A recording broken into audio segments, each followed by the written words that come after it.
Shalom semua sahabat saudara yang menyaksikan video ini. Izinkan saya membagikan kebenaran firman untuk setiap saudara. Namun sebelumnya mari kita berdoa.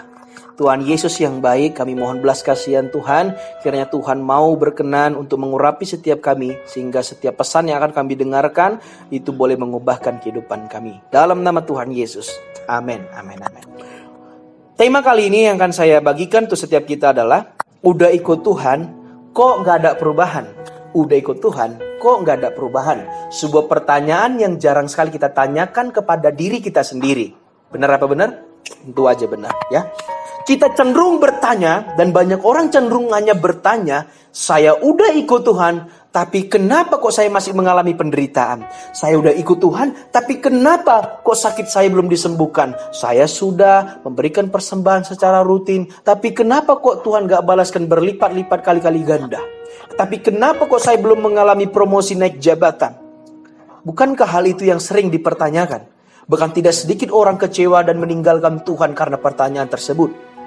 Saudara, hal itu adalah sangat salah sekali. Ya, kabar jeleknya adalah hanya sedikit orang yang melakukan pertanyaan ini, yaitu saya udah ikut Tuhan, tapi kenapa karakter saya kok masih belum mengalami perubahan? Ini jarang sekali dipikirkan dan direnungkan oleh kita. Ya.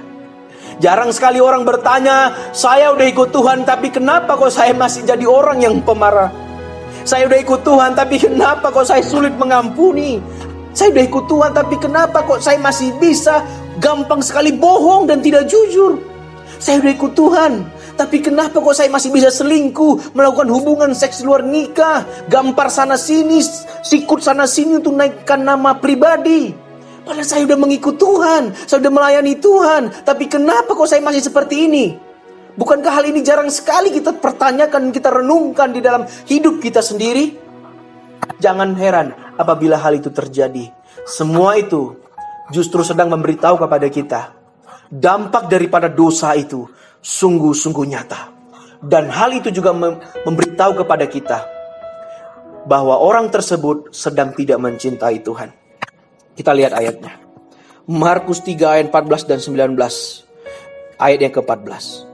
Ia menetapkan 12 orang untuk menyertai dia dan untuk diutusnya memberitakan Injil.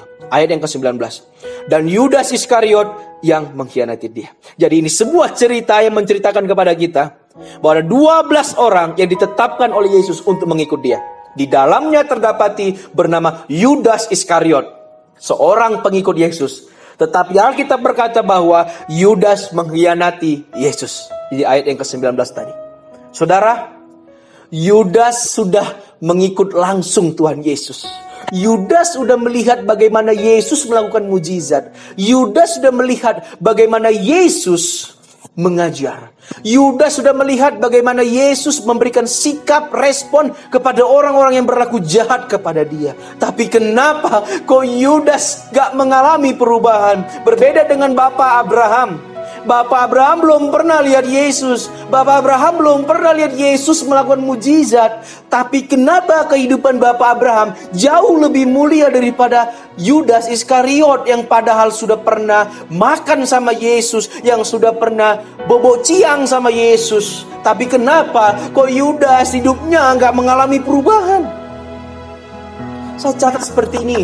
Apa yang menyebabkan hal ini bisa sampai terjadi dalam kehidupan Yudas adalah karena hatinya Yudas cinta uang. Karena hatinya Yudas cinta uang.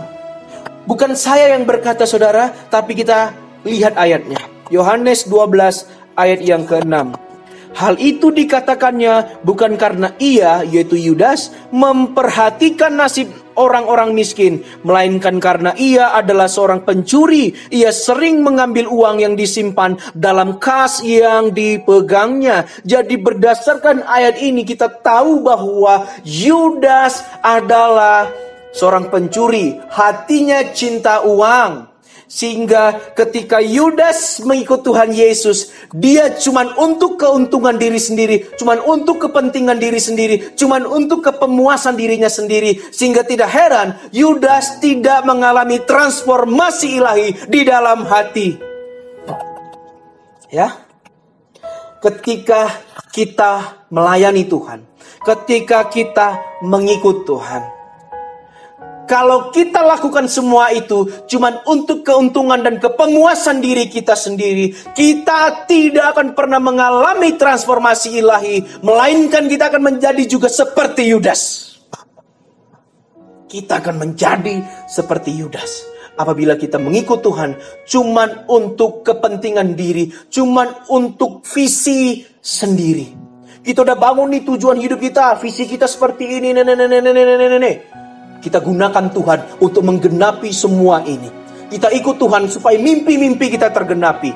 Bukankah hal ini fatal sekali?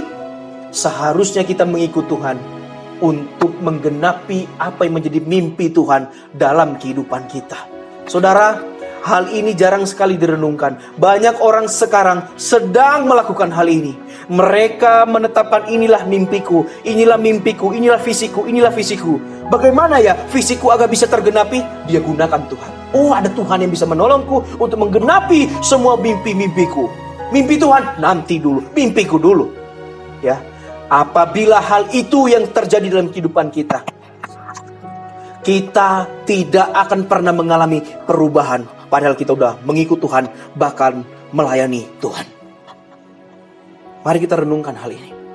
Penyebab orang tidak mengalami perubahan bukan karena dia tidak ibadah minggu, bukan karena dia belum berbuat baik, tapi karena keinginan hatinya mengikut Tuhan cuman untuk pemuasan dirinya sendiri. Cuman untuk pemuasan dirinya sendiri. Saya mengingatkan setiap saudara yang menyaksikan video ini, apabila engkau mengikut Tuhan cuman untuk apa yang Tuhan bisa berikan dalam kehidupanmu, berbaliklah. Berbaliklah, bertobatlah. Seharusnya kita mengikut Tuhan karena apa yang Tuhan sudah berikan kepada kita, bukan karena apa yang Tuhan bisa berikan kepada kita. Saya mengikut Tuhan karena pengorbanan Kristus di atas kayu salib, karena Yesus sudah mau mati buat saya. Sekalipun nanti doa saya belum dijawab, saya masih mengalami banyak kesusahan di muka bumi ini, enggak peduli. Yang penting dosa saya sudah diampuni, saya sudah dilayakkan, saya sudah diangkat menjadi anak Bapa. Saudaraku yang diberkati oleh Tuhan, apabila hati kita mengikut Tuhan cuma untuk kepentingan diri kita, kita tidak akan mengalami yang namanya perubahan. Tidak heran apabila kita disakiti, kita akan sangat sulit untuk mengampuni. Apabila kondisi keadaan kita sangat buruk, kita sulit percaya kepada Tuhan. Kita sulit untuk mengelola emosi kita. Kita sulit pokoknya untuk bisa melakukan setiap kehendak Tuhan. Kenapa? Karena hati kita belum diubahkan. Hati kita belum diubahkan. Ketika hati kita sudah diubahkan oleh kasih ilahi, maka mau kondisi tidak baik sekalipun menghampiri kita, kita tetap bisa percaya kepada Tuhan. Sekalipun kita dijahati dan disakiti, kita tetap bisa mengampuni. Saya catat seperti ini. Wujud nyata seseorang benar mencintai Tuhan adalah ia bersedia menjadi saksi Tuhan. Ia bersedia memberitakan Injil bagi kemuliaan nama Tuhan. Paulus suatu ketika dalam Roma 1 ayat 14 dan 15 berkata, aku berhutang kepada orang Yunani, aku berhutang kepada orang tidak terpelajar, aku berhutang. Hutang apa? Mari kita lihat ayatnya. Roma 1 ayat 14 dan 15. Aku berhutang baik kepada orang Yunani maupun kepada orang bukan Yunani, baik kepada orang terpelajar maupun kepada orang tidak terpelajar. Ayat yang ke-15. Itulah sebabnya aku ingin untuk memberitakan Injil kepada kamu juga yang diam di Roma. Jadi Paulus sedang menjelaskan dirinya ini sedang berhutang kepada semua orang. Hutang apa? Hutang Injil yang sudah membebaskan hidupnya, yang sudah mengubahkan dan memulihkan kehidupannya. Sehingga dia punya hutang dan punya keinginan bahwa semua orang harus mendengarkan Injil. Sehingga ketika Paulus punya keinginan seperti ini, tidak ada waktu bagi Paulus untuk membalas kejahatan dengan kejahatan. Tidak ada waktu bagi Paulus untuk tidak mengampuni dan mengasihi. Semua ini karena Paulus sudah mengalami perubahan dikala dia mengikut Tuhan. Paulus adalah orang terpandang, terhormat, dan juga orang yang kaya. Tetapi dia tinggalkan semua itu. Apa yang terjadi? dia mengalami perubahan.